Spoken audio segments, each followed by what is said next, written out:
Bonjour à toutes et à toutes, bienvenue sur Chess.me. Aujourd'hui, je vais vous présenter la 5e ronde du tournoi BC Masters. Je continue le récapitulatif du tournoi que j'ai joué en décembre. Et 5e ronde, ça veut dire qu'on passe la moitié du tournoi. Alors jusqu'alors, j'ai fait un beau tournoi, une seule défaite contre un grand maître. Mais quelle défaite! D'ailleurs, un petit erratum sur ce que j'ai dit dans la précédente vidéo. J'avais aussi rencontré un autre grand maître un an auparavant, Igor Nopkin, contre qui j'avais joué une belle partie avec les blancs. J'avais eu une tour de plus et une position gagnante avant de gaffer en Zeitnot en fait.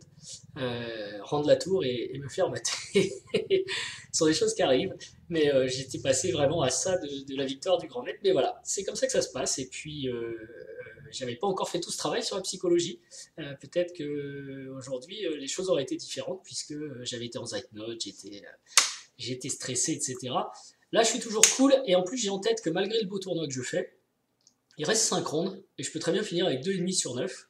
Je suis encore bien loin d'avoir fait 50%, même si j'ai fait un bon début, je peux faire une fin catastrophique. J'ai ça en tête aussi, il ne faut pas s'enflammer. Et donc, 5e ronde, je suis appareillé avec les blancs. Allons-y, on va noter ça. Contre un joueur à 2323, qui est Maître Feed. Voilà, donc un appareillement a priori difficile pour moi. Je rappelle qu'à ce moment-là, je suis 1927. Et je me suis pas vraiment préparé cette partie parce que malgré son elo élevé, j'ai trouvé très peu de parties dans les bases de données. Et puis ça m'a. Je savais que j'avais une surprise dans les premiers coups. Vous avez compris, c'était aussi le thème. J'avais travaillé sur mes ouvertures et j'avais des petites surprises à faire dans les premiers coups. Donc je savais que lorsque j'aurai les blancs, les adversaires arriveraient plutôt chez moi. Donc, toujours pareil, j'appréhende cette partie en veillant à ne pas stresser, à ne pas être mal à la pendule. La pression est définitivement sur les épaules de mon adversaire. Avec mon petit elo à 1900, je suis le plus faible du tournoi. Et compte tenu de la grille que je suis en train de faire, les joueurs commencent à se méfier. Et moi, je suis relax, quoi. J'ai la belle vie. Je reste quand même dans les tables devant. Bon, je recule un peu après la défaite, mais tout se passe bien. Donc allons-y, qu'est-ce qui se passe dans cette partie? Ah oui, avant de commencer, je vais suivre votre demande, comme je l'ai fait sur la partie précédente, c'est-à-dire que je vais essayer de vous indiquer lorsqu'il y a un peu de tactique, pour que les gens qui débutent ou qui sont intermédiaires et qui veulent pratiquer, ou tout simplement avoir un peu plus d'interactivité dans une vidéo, sinon on s'endort, puissent en profiter. Donc voilà, allons-y, donc j'ai analysé cette partie au préalable, et maintenant je vous présente mon analyse. Donc c'est la 5e ronde. J'ai les blancs, et après 7 coups, on est dans cette position. Donc typiquement une sicilienne, mais une sicilienne bizarre. Et je rigole parce que voilà, c'est des choses inattendues. D'abord, Chess.me avec les blancs dans une sicilienne, pour ceux qui suivent, mais voilà, ce sont des choses qui peuvent arriver. Et bizarre pourquoi? Parce qu'on a un cavalier en F3, normalement il est plutôt en D4, et une dame en C5, qui est d'habitude plutôt en C7. Et c'est un problème d'ailleurs pour les noirs, je vais vous le dire tout de suite, parce qu'à chaque fois qu'ils vont avoir envie de jouer B5, il y a fou E3 qui menace, et la dame est obligée de se sauver de l'aile dame, alors qu'elle serait bien en A5 ou ce genre de choses. Donc à plusieurs moments, en fait, une des idées des noirs peut-être de jouer dame A5, dame C7, mais c'est curieux, c'est une perte de temps dans l'ouverture. Quant au blanc, ici, il y a le petit roc qui est dans l'air, et le petit roc ou le grand roc, c'est très haut blanc ici, les deux sont possibles, sachant que ce cavalier F3, lui, gêne la poussée du pion F4. Donc on a tous les deux un petit problème, en fait. Moi, mon cavalier F3, et lui, sa dame A5. Par contre, on sort pas tout à fait de l'ouverture, on est au 6e coup, mais le développement des blancs est bien avancé, il reste à bouger le fou et faire un roc. Pour les noirs, on est un peu plus en retard, donc pour l'instant, je trouve que ça se passe bien. Alors ici, je réfléchis, j'ai deux options, en fait, le grand roc, qui paraît le plus naturel. Grand roc, je prends pas ici parce que d'abord je rock, on va voir chaque chose en son temps. Donc là, fou E7 pour éviter fou prend F6 par exemple. Roi B1 selon la fameuse règle, toujours jouer roi B1. En anglais dans le texte, c'est always flanking B1, pour ceux qui connaissent Saint-Louis Chess. Et Fingord, c'est ça le grand maître, ouais. Il me semble. Donc là, il y aurait par exemple le petit roc. C'est logique. Et en fait, j'aimais pas trop cette position dans l'analyse, hein. Ça c'est pas la partie, c'est dans l'analyse, parce que je voyais mal comment développer mon fou et puis pousser F4. Et je me dis, ça va prendre du temps, et lui, B5, il va quand même être plus rapide que moi, hein, puisqu'il lui suffit de jouer Dame A5 et B5, et c'est parti. Moi j'ai un problème avec ce cavalier quand même. Et donc ça me plaisait pas, et puis ça ressemble pas tellement à mon style, donc excusez-moi. Mais dans cette partie, je suis parti pour le petit roc, et j'ai joué fou E2. A noter d'ailleurs que fou D3 était un bon coup, j'ai pas voulu jouer fou D3, à cause de cavalier B4. Mais en fait, c'est pas grave, et j'ai pas pensé à ça. Parce que fou D3, s'il joue cavalier B4, il repère un temps, je rock. Il repère encore un temps, j'amène un pion au centre. Et maintenant, j'ai des coups comme tour à C1, D4. Et en fait, les blancs sont très bien ici. Malgré la paire de fous, avance de développement flagrante, le centre qui va se mobiliser, c'est un gros avantage. D'ailleurs, vous voyez, l'ordi le confirme. Et ça, je ne l'ai pas vu. Et je m'en veux un peu parce que j'ai regardé fou D3, mais j'ai regardé trop sommairement. Et je pense que c'est un nouveau point faible que j'identifie dans cette partie et qui va me servir à progresser. C'est l'aspect dynamique du jeu. C'est-à-dire que maintenant, j'arrive à peu près à calculer mes variantes correctement. Je veux dire, quand j'ai regardé la variante avec grand roc, petit roc, et j'arrivais à voir cette position, celle qu'on a sous les yeux, facilement, et à me dire mon plan va être plus dur à lancer que pour les noirs. Par contre, j'ai du mal à évaluer les caractères dynamiques de la partie, semble-t-il. Et ici, fou D3, finalement, ça paraît assez logique. On perd un temps, on va perdre encore un temps, on amène un pion au centre, on ouvre une colonne sur la dame, pendant ce temps-là, on aura roqué. Donc ça paraît logique que c'est pas bon pour les noirs, quoi. Et il est évident que mon fou en D3 est un peu plus actif qu'en E2, quoi. Même si, toutefois, c'était pas un mauvais coup, un fou E2. Ça permet, je dis pas encore à mon adversaire où je vais roquer, et j'ai un contrôle de E5, de D5 ici. Il peut pas pousser D5 parce que pour l'instant tout le monde contrôle. C'est ce qu'il aimerait faire aussi. Mais j'ai suffisamment de contrôle sur D5. Ok, donc il joue Dame A5, il essaye lui de résoudre son problème. Donc maintenant la dame peut venir en C7. Et aussi il initie une autre menace qui est fou B4, pourquoi pas, pour essayer de venir mettre la grosse pression sur le pion. Fou E7 était immédiatement possible aussi, c'était peut-être plus précis, pas bouger tout de suite la dame, fou E7, comme ça on empêche les possibilités de fou prend F6.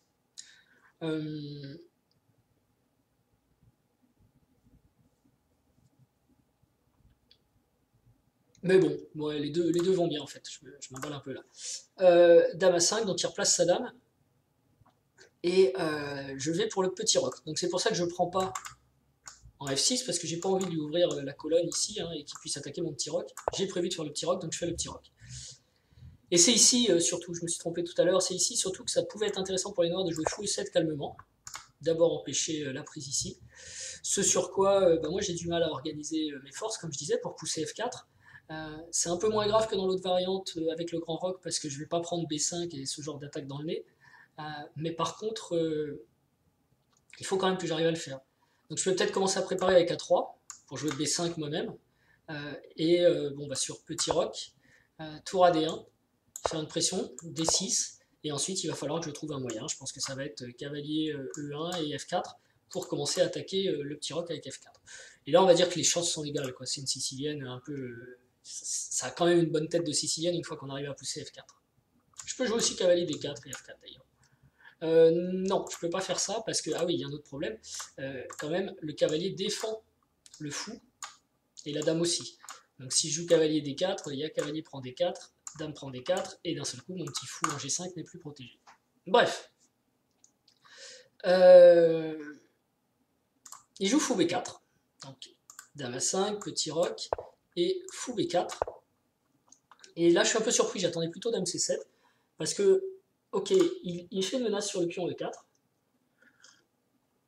On est d'accord, hein, si fou prend, dame prend, il y a le cavalier qui prend en E4. Mais en même temps, son fou, là, je suis content de le prendre, hein, même contre le doublement des pions, hein, par exemple, pion prend. Parce que, enfin, fou prend, pion prend. Parce que je trouve que ça. D'abord, c'est la paire de fous, c'est un des meilleurs fous des noirs. L'autre fou est plutôt faible pour l'instant en C8. Mon fou G5 est plutôt ma star, donc s'il reste seul à contrôler les cases noires, il va être encore plus fort. Donc ce coup-là me surprend un petit peu. Et ça doit être un petit peu une erreur quand même. Et à ce moment-là, j'ai deux options. soit je défends mon pion E4, qui est clairement menacé, soit j'enlève l'attaquant du pion E4. Et alors j'ai calculé fou prend, pion prend, il y a dame H6 aussi, et en fait ici, bon, les noirs peuvent jouer fou E7 pour essayer de défendre, et c'est pas très très clair, mais je pense que les blancs ont l'avantage, parce que ça va être dur de mettre le roi à l'abri, même s'il y a quand même la tour G ouverte, vous voyez, il y a ce genre de... Et puis il y a la variante critique, fou prend, donc pion prend, dame prend, ça paraît logique, et là, dans le calcul, faut rappeler que je pars d'ici, hein. Là, dans le calcul, donc quand j'arrive à cette position-là, j'ai du mal à savoir quoi en penser, en fait. Parce que la dame défend F6, la colonne est ouverte, mon pion C2 est en prise, le fou est en prise derrière, et je me suis dit c'est trop dangereux. J'ai pas de raison de prendre des risques pareils. Alors qu'en fait, forcément, après coup, et quand on a la position sous les yeux, on voit qu'on peut défendre avec tour AD1. Avec l'idée, si dame prend C2, on joue tour D2, et là, on commence à gagner beaucoup de temps, et on commence à être très très bien. Ou même, on peut jouer d'abord dame prend F6 pour attaquer la tour, et ensuite tour D2, tour D1. C'est plutôt violent, et très très bien pour les blancs. Mais j'ai pas vu du tout tour D1. Hein, parce que là, par exemple, il pourrait suivre tour G8, et dame prend H7 avec un avantage blanc cette fois. Hein. On est en train de tout grignoter, et ça se passe bien. Donc, je l'ai pas vu, ça. Et j'ai joué juste pour la défense de mon pion, j'ai joué dame D3. Qui n'est pas un mauvais coup, mais c'est moins actif, c'est plus passif, quoi. Enfin, si, c'est un mauvais coup, du coup. Ça aurait été mieux de prendre. Mais j'arrivais pas à calculer. Alors, c'est pareil, parfois on peut avoir l'intuition que c'est le bon coup, mais si on n'arrive pas à le démontrer, c'est quand même difficile d'aller le jouer. Même si j'ai dit qu'il fallait que je suive mon intuition... Ah non, j'avais dit, si vous suivez les vidéos, qu'il faut que je suive mon intuition quand j'ai l'intuition que c'est une gaffe. Faut pas que je joue un truc, même si j'arrive pas à savoir pourquoi, si j'ai l'intuition que c'est une gaffe. Par contre, là, j'avais l'intuition que c'était un bon coup, fou prend F6, mais j'arrivais pas à le faire marcher, parce que j'ai pas vu tour D1. Bref. Mon adversaire suit donc son plan, il double mes pions, ok, et il va continuer à se battre pour essayer de gagner un pion, et il joue un bon coup, le meilleur coup dans la position, qui inaugure une séquence très tactique, parce que c'est sûr qu'il a une meilleure finale, mais non, c'est pas sûr, pardon. J'ai des pions doublés, mais j'ai encore la paire de fous, et tant que j'ai la paire de fous, je dois être bien, en fait. Et donc il rentre dans une séquence très tactique avec cavalier E5. Et donc là, il faut calculer. Déjà, je vais pas dire tout de suite ce qui se passe après, donc mettez pas sur pause, mais simplement pour expliquer, ce coup menace beaucoup de choses. Il y a une menace sur la dame, c'est évident. Il y a une menace sur le fou, je ne sais pas si vous la voyez, essayez de la trouver. Je vous la montre sinon, maintenant. Cavalier prend F3, échec, on reprend F3, et dame prend. Donc ça, c'est un coup très embêtant. Et si la dame s'en va, et elle doit s'en aller parce qu'elle est attaquée, potentiellement il y a une menace sur le pion E4. Donc j'ai un peu tout ça qui est menacé dans cette position après cavalier E5. Bon coup, donc il faut être vigilant. Ah oui, et puis si la dame s'en va un petit peu loin aussi, il y a toujours une menace sur C3. Donc ça fait beaucoup de points menacés dans la position, dans ma position blanche. Je ne sais pas si je peux faire du... Ah oui, en rouge, c'est plus menaçant en rouge. Voilà. Donc un très bon coup, cavalier E5. Et j'ai plusieurs options quand même, on va le dire. Donc il y a deux options. Soit je bouge ma dame, mais alors il faut que je fasse très attention à l'endroit où je la bouge. Soit je prends le cavalier. Donc j'ai le cavalier prend E5 qui est possible. Et la dame, où est-ce qu'elle doit bouger? En fait, elle doit défendre tous les points rouges. Il n'y a qu'une seule case qui défend tous les points rouges, c'est E3. Mais si vous voulez jouer dame E3 dans la partie, vous devez absolument calculer ce qui va se passer après des coups comme cavalier G4, qui va à nouveau attaquer la dame. Et donc voilà, j'étais face à ça, et jusqu'alors j'étais bien à la pendule, j'étais bien détendu, et je me suis dit, écoute, ça se passe bien, tu vas essayer de garder ta paire de fous, tant que tu vois pas de façon de perdre, tu t'accroches, et tu calcules. Et je suis resté très calme, et j'ai calculé méthodiquement toutes les variantes, et je suis arrivé à une conclusion. Et donc j'ai joué dame E3. Alors il est intéressant de regarder ce qui se passait sur cavalier prend E5 quand même. Cavalier prend E5, ça va, c'est pas un mauvais coup, il y a dame prend E5, mais maintenant j'ai une attaque ici, fou prend F6, dame prend F6, et l'ordinateur adore ce truc. Je pense que c'est à cause de l'avantage de développement des blancs, mais on n'a plus la paire de fous, on a un meilleur fou, celui-ci est pas bon c'est sûr. Mais on a cette structure de pion qui est quand même très mauvaise, et moi je suis toujours pas convaincu, quoi. Que les blancs ont un avantage presque gagnant, quoi. Et c'est la conclusion à laquelle j'étais arrivé dans le calcul, et je me suis dit non, cette position elle est moins bien que la position de départ, j'ai pas besoin de détériorer la position de départ. Donc c'est pour ça que j'ai regardé très en détail Dame E3 pour essayer de le faire marcher. Si ça n'avait pas marché, bon, bah, je serais parti sur cavalier prend F5, mais il me semblait que ça marchait. Et il me semblait, on ne sait jamais. Alors, Dame E3, intéressant donc, qu'est-ce qui se passe sur Dame D2? Si vous voulez mettre sur pause et calculer, qu'est-ce qui se passe sur Dame D2? Bon, bah là c'est assez simple. Cavalier prend, fou prend, et Dame échec. Non, je dis, pardon, j'ai confondu les variantes. Sur Dame D2, c'est tout simplement le cavalier ici qui est perdu. Hein. C'est pas cavalier prend. Je vais supprimer ça. Voilà. Donc sur Dame D2, c'est cavalier prend 4, avec une bonne partie pour les noirs. Ils vont gagner en fait. Et sur... qu'est-ce qu'on peut dire? Dame D4. Cette fois, c'est cavalier prend F3, fou prend F3 et Dame prend G5. Donc ça, c'est deux coups qu'il fallait voir qui sont embêtants. Donc Dame E3 défend tout. Ça défend cette case, cette case, cette case, cette case. Ok, mais évidemment, mon adversaire va titiller ma dame. À propos, cavalier E prend G4 est moins bon.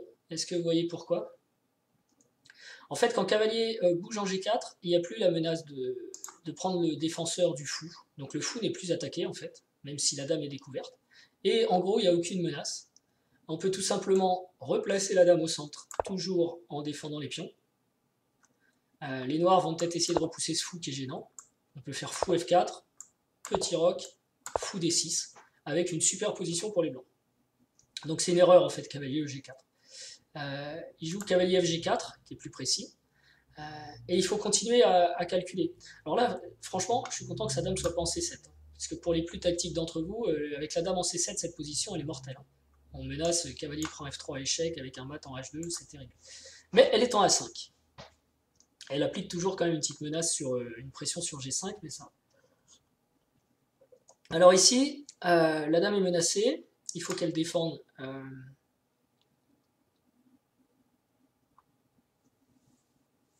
Il faut qu'elle défende G5. Sur dame D4, il y a une variante intéressante, je vais vous la montrer après. Moi j'ai joué dame C... non, j'ai pas joué dame C1. J'ai joué dame D2. Quel bon coup en fait. C'est le meilleur coup. Donc je continue à tout défendre et puis je m'apprête à repousser les cavaliers et j'essaye de garder ma paire de fous.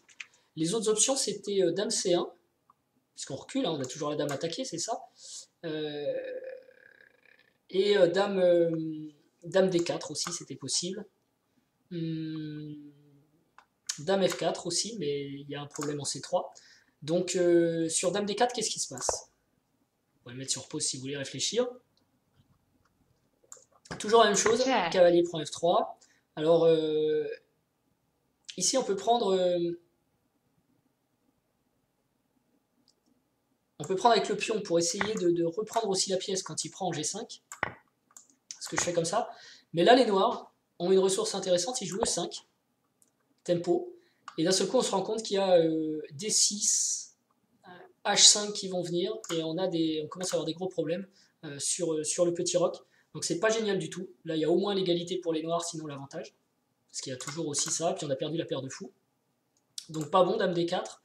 Et sur dame C1, dans cette position, sur dame C1, il y a cavalier prend F3 échec. Ok. Fou prend F3. Et cavalier E5 qui égalise en fait. Hein, parce que le cavalier est beau, on menace maintenant de prendre le fou. La paire de fous donc, pour arriver dans une finale de fou de couleur opposée. Et éventuellement on va pouvoir prendre en C3. Donc dame D2 était le meilleur. Et toute cette variante, vraiment, il fallait la calculer avant de jouer dame E3. Parce que depuis B prend C3, cavalier E5, ce qu'on voit est forcé en fait. Dame ici, cavalier ici, alors je vais enlever un petit peu les vidéos. Dame D2, et il y a F6, qu'il fallait avoir vu aussi. F6 qui menace maintenant mon fou. Donc les noirs essayent de forcer l'initiative, mais ici ça donne une chance. Mon fou est attaqué, soit je l'enlève, soit je prends en E5. Parce que il y a une petite ressource tactique ici, même si je vais garder la paire de fous. Quand je prends E5, ok, j'attaque le cavalier ici. Donc il ne peut pas prendre mon fou, parce que sinon il va perdre une pièce. Hein, on montre, hein, cavalier prend E5, si prend, hop, j'aurais pris 2 pièces, il en a pris une, je gagne. Donc c'est très tactique hein, cette partie, je suis désolé, là il n'y a pas trop de stratégie, c'est vraiment très tactique. C'est marrant parce que vu des loin ça paraît simple, mais il se passe quelque chose dans cette zone qui est assez terrible. Donc j'ai cette possibilité et il faut que je la regarde parce que ça simplifie, ça fait des échanges et c'est important pour moi parce que j'ai une meilleure finale avec ma paire de fous. Donc si j'arrive à simplifier en gardant la paire de fous, je suis très content. Puis en plus il y a toujours ces problèmes de développement côté noir. Donc si j'arrive à échanger des pièces qui sont développées pour lui, bon après j'ai tour B8 hein, qui va encore lui poser, tour B1 pardon, qui va lui poser plein de problèmes de développement, tour D1, enfin superposition, même si on échange toutes les pièces qui sont développées. Donc fou F4 est possible ici. J'avais calculé cavalier prend F3, fou prend F3, et il y a cavalier E5, défense de cavalier, hein. Fou H5 échec, et cavalier G6 pour parer l'échec, et je voyais pas très bien. Ok, je suis mieux, c'est une possibilité, franchement c'est mieux, c'est une possibilité donc. Mais j'ai calculé cavalier E5 et je me suis rendu compte que je pouvais simplifier avec cavalier E5. Cavalier prend E5, alors question pour vous, qu'est-ce qui se passe sur dame prend E5 ? Ça faut le vérifier aussi avant de se lancer, ça menace quand même un mat au passage. Et j'ai toujours ça qui est attaqué, même si je prends le... c'est pas clair. Alors je vous montre sur dame prend E5 ce qui se passe. Dame prend E5, ce qu'il fallait calculer, c'est on peut faire fou F4 d'abord pour essayer de gagner un tempo, attaquer la dame. La dame peut prendre le pion. On gagne une pièce, on est content. Mais les noirs ont une ressource E5. Et ils vont menacer de gagner un fou en enfilade. Et il y a un très bon coup. Bon, il y a plusieurs possibilités ici pour les blancs, mais le coup que j'avais vu et qui s'avère être un bon, c'est tour à E1. On joue sur le clouage, la dame doit bouger, et après ce pion est cloué, donc on ne pourra pas prendre. Et donc ça peut être par exemple dame C6, et on va jouer calmement fou F3 même, et puis après on peut enlever le... Et on a une très bonne position. Donc dame prend E5 n'est pas possible en fait sur cavalier prend E5.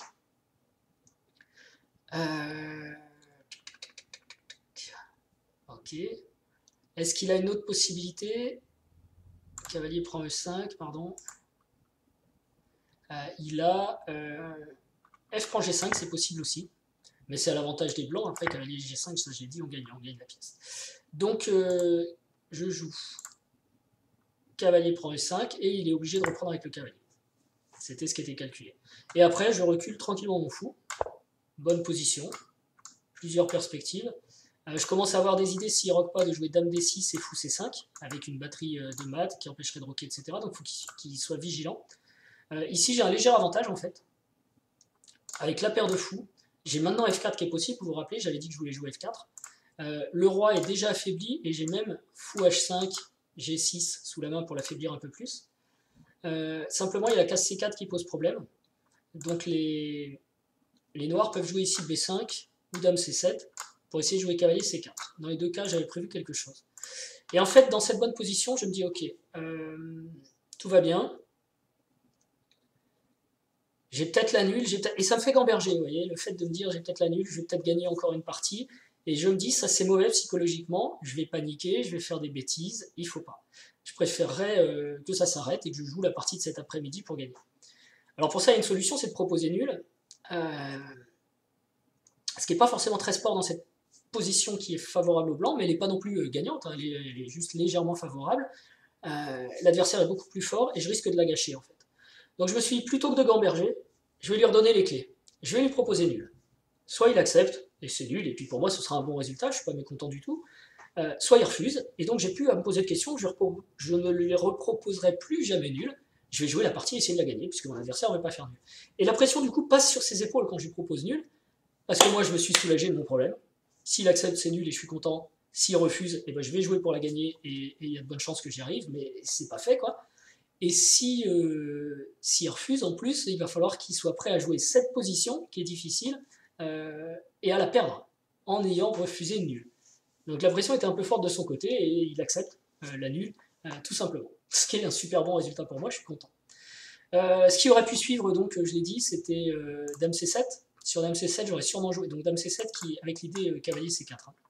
J'aurais sûrement joué fou H5 d'abord, G6, pour casser un peu son roc, et je serais revenu en E2, parce que maintenant c'est bon, c'est pas très grave, je vais donner la paire de fous, mais il y a tellement de trous sur les cases noires, je peux jouer fou H6, dame D6, tour B1, enfin ça va être très très bien pour les blancs, je pense.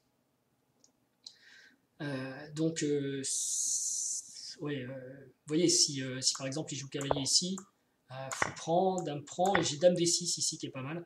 Euh, Quitte même à donner un pion, hein, dame D6, dame prend, fou C5, c'est la fête, c'est gagné.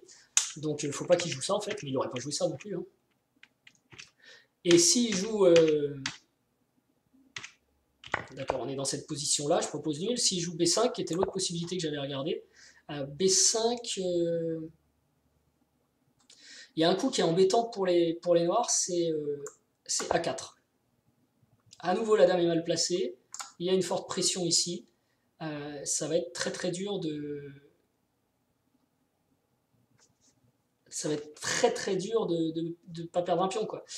Et s'il fait pion prend, je vais avoir tour B1 et c'est redoutable. On voit que la position des noirs est presque sans espoir. Ici, paire de fou, tour ouvert, tout est développé, le roi est toujours au centre. Dame D6, fou C5 est toujours dans l'air, le fou ne peut pas bouger, enfin bref. Et ces pions-là vont tomber, probablement. S'il joue quand même cavalier C4, en fait ça ne marche pas cavalier C4. Il y a tout simplement dame D3 qui se pousse. Le cavalier revient en E5 et on va pousser dame D6. Cavalier revient en E5 parce que s'il reste là, on menace A prend B qui menace la dame et qui menace le cavalier, double attaque et gagne une pièce. Donc, fou E3, nul. Ok, j'ai beaucoup de temps pour préparer ma 6e ronde. Je passe à... On va le faire... Non, je vous remonte tout de suite la partie avant de faire le bilan de cette partie. Ok, donc une partie courte, ça c'est la position de départ, une sicilienne étrange avec cavalier F3, dame C5, j'ai déjà dit. Et donc, la partie a continué par fou E2.